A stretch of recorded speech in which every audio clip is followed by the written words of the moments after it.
of the phones. That's right. The phones exceeded the safety limit when they were moved right against the body. The radiation absorbed increased 3 to 4 times. You got that? We will make this available to you on our website after this.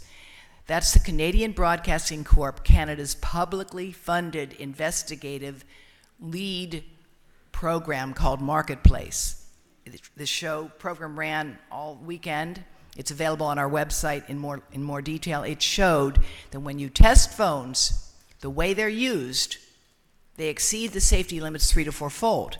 Now the next slide tells you that the French health agency, ANSES, tested several hundred phones recently, and they found that most of them, 90% of all French phones, exceeded the current limits. And they finally released the data after pressure from Le Monde, Figaro, and other French publications. And here's what the data show. And I'm just going to talk about the iPhone at the bottom. When the manufacturers test it with the separation distance that they use, all right? They use the separation distance. It falls under the limit, which for France is 2 watts per kilogram. It falls under the limit.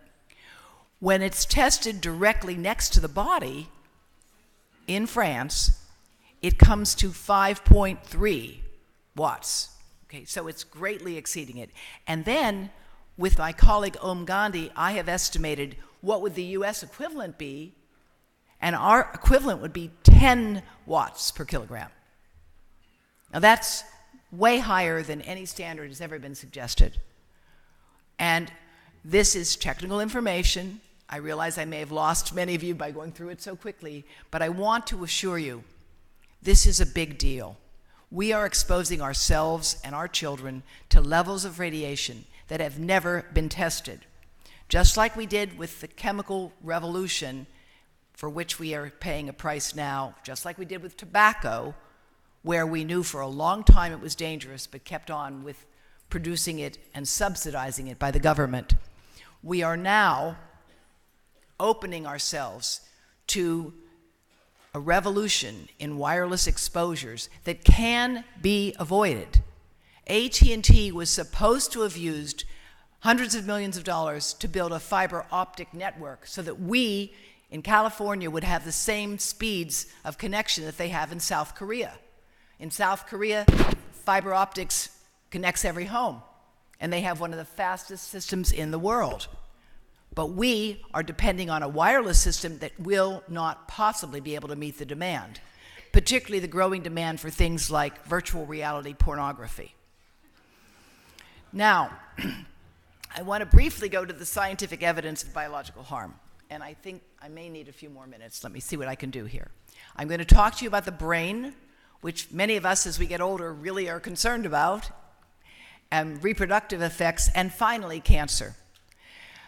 A laptop placed over petri dishes of sperm with a heat shield so there's no heat damages the sperm after 4 hours, showing that the DNA in the sperm, which is like the engine of the sperm, is significantly damaged after 4 hours. Now this is very important research I've done with my colleagues in Iran, so someone didn't put it on airplane mode, all right? Would you please take a look on the controls on the left? Whether you're a biologist or not, you see nice borders, cell walls. That's what you need for cells to work. After exposure for 30 days to 2 hours a day, this is what happens on the right. Some of the cell walls are gone, and there's clearly damage. We measure this in terms of what we call antioxidants and lipid peroxidation, but these are all validated measures of cell damage. Now look, that's the testis. This is the brain. This is a study that I've published with my colleagues in Turkey at Samsun, at Öndüküz Mayüz University. And in fact, one of our collaborators, Professor Orachi, recently died of natural causes. but we were able to show that prenatally exposed animals develop fewer brain cells and more damage in the part of the brain that is critical to balance, memory, and impulse control. And this is work that has been done and replicated by a number of other laboratories around the world. Prenatal exposure damages the brain. And studies at Yale University have shown that it also increases behavior in animals like hyperactivity, ADHD, and the like. Now, how many of you have heard about breast cancer forming in young women when they keep a cell phone in their bra? Well, that's better than most audiences. We have these Save the Girls cards, and I would really encourage you. You can order them. You can get them printed. We make them available for free on our website, and it tells you on the back what to do to protect yourself. We have now more than 40 cases of young women collected with Dr. John West in this area, who is a breast surgeon, as well as others. They have no family history. They're negative for the genetic defect, no risk factors. 3 of them are age 21, but they all kept the phone right in their bra, and they developed tumors right under where the antennas of the phone were located. And this, the manufacturers advise against this. You saw that in the warning that I showed you in the beginning. Now, how many of you had heard that in 2011, the International Agency for Research on Cancer declared cell phone radiation as possibly carcinogenic to humans? Anyone here ever heard of that? Okay, good. But most people haven't. And in fact, recently, advisors to the WHO and I have published peer-reviewed articles saying we think it should be classified as a probable human carcinogen. And more recently, Dr. Tony Miller and I have talked about this now. We have the evidence that it is a human carcinogen. So think about what we're doing. Even in our schools, we are giving children these devices with no guidance about safety and practices. They can and should learn how to use technology, but it need not be wireless. It can be wired. And in Israel, in Haifa, which is the center of tech, they have managed to make this happen.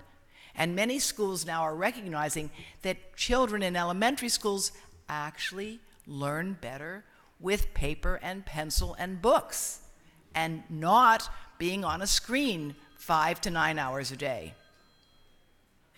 All right? The National Toxicology Programs released its study in released its study in last year. And I am embarrassed to say that I thought I put my phone on airplane mode.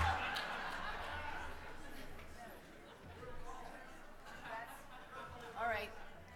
I'm guilty. I thought I had. Oh, do you know what it is? It is someone sending me an image of the first electronic smart stroller. A smart stroller. So you can radiate your child. You can radiate your child. Note the phone was in my purse, however. But I'm sorry. That's, you can decide whether to leave that in or not in the tape. I don't care. So, just in case you wondered whether I was perfect or not, here we have evidence. And you know what? It's an interesting point. Steve Jobs actually refused to create an on-off switch for the phone because he thought turning it off would be like death. And his biographer, Walter Jacobson, reported that. And so now we have all these devices on all the time when we don't need them. And they are energy hogs. The cloud is using energy all the time that we don't need to be using. We need to be smarter about how we program things, and we need to get off of our dependency on wireless. Just the National Toxicology Program released the results of a $25 million study, And it showed in animals exposed to the level of radiation that you would get in your lifetime, under controlled conditions, the best study ever done, it showed that these animals developed rare malignant tumors of the brain and heart. And some of these same cancers, the brain in particular, are showing up in humans. These are some of the slides from that study showing the gliomas in these animals, and a schwannoma, which is a tumor of the nerve cells in the heart, and other heart damage in these animals. And this study has been generally under the radar because industry mounted a very successful campaign to discredit it. Remarkable. But the scientists who did this work are not backing down. This is a new study that was just done, and it shows that if people who lived about a football field away from a cell tower operating below the FCC limits had significant damage in biomarkers in their blood, including some of the same things I showed you that happened in the animals that we found. So we are in the middle of an experiment on ourselves. These are the agencies and the governments around the world that have taken steps to give advice to people about reducing exposure. And for 2 weeks in 2014, the US government had safety advice on their website, and it got taken down about as fast as a hound dog could seize a pork chop. These are some of the other countries, and all this information can be found on our website. Israel has banned Wi-Fi in nurseries, so has France. Banned it. The US, there's some things going on, thanks to Theodora Scarrato, who is a remarkable young woman who works with me. In Maryland, the State Children's Environmental Health Advisory Council has issued a recommendation that there should be wired computers in classrooms, not wireless. Massachusetts right now has 7 different bills coming up this fall in the legislature to curtail and to measure wireless radiation. Connecticut already says it's wise to reduce exposure. So we have made progress in the United States, but most excitingly is California. This is the right to know provision that was passed by Berkeley City Council as advised by Lawrence Lessig.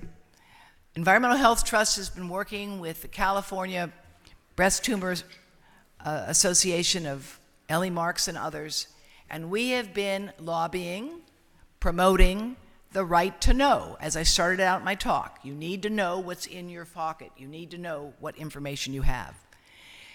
In fact, a recent lawsuit filed by Professor Joel Moskowitz at Berkeley got the state of California to release 27 different versions of the safety advice they had drafted on this issue. First drafted in 2009, I am proud to say, based on the University of Pittsburgh Cancer Institute Center for Environmental Oncology recommendation to reduce exposure, which was the center that I directed at Pittsburgh for 6 years. Now, you have a new problem. There is a bill to streamline, which means no local objections whatsoever, no local control over siting, and a limit on how much money the localities can get, to streamline putting 5G antennas throughout the state, estimated to be 50 to 100,000 new antennas, each one of which can have something the size of a small refrigerator on it. 5G, the same frequency, is currently used in the Department of Defense. I believe this is a video, if you could play it quickly. And this is from the Department of Defense website, all right, showing how this weapon is used because it makes your skin feel like it's on fire. Now, why does it do that?